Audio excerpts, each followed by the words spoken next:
శుభవాస్తు YouTube ప్రేక్షకులందరికీ నమస్కారాలు. దైవ సమానులైనటువంటి ధనంజయ స్వామి వారికి పాదాభివందనములు. నేను రాజమండ్రి నుంచి వచ్చానండి. నా పేరు రాజశేఖర్.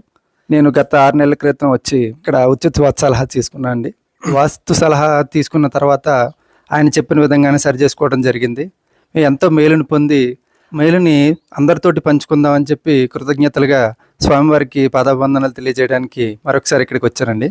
మీరు అన్ని విషయాలు తెలిసినప్పటికీ కూడా మాకు వాస్తులు అన్నీ తెలుసు, మాకు ఎవరి సలహాలు అవసరం లేదని మొండిగా ఉండకుండా మన జీవితంలో ఏదైనా సాధించాలన్నా, ఆర్థికంగా బలపడాలన్నా, స్థిరత్వం రావాలన్నా, కుటుంబ వ్యవహారాలని సక్రమంగా ఉండాలన్నా అన్ని విషయాలకి వాస్తు ఒకటే కారణమని గుర్తెరిగి ఆ వాస్తు ఉచిత సలహా ఇవ్వటం అనేది ఈ రోజుల్లో సామాన్యమైన విషయం కాదు. కొన్ని లక్షల రూపాయలు ఖర్చు పెట్టి వాస్తు నిపుణుల్ని తీసుకెళ్తున్నారు. దాదాపు 40 ఏళ్ల పైబడి అనుభవం ఉన్నటువంటి ధనంజయ స్వామి వారు ఉచిత వాస్తు సలహా ఇవ్వడం అనేది మనకి చాలా అదృష్టమని చెప్పాలి.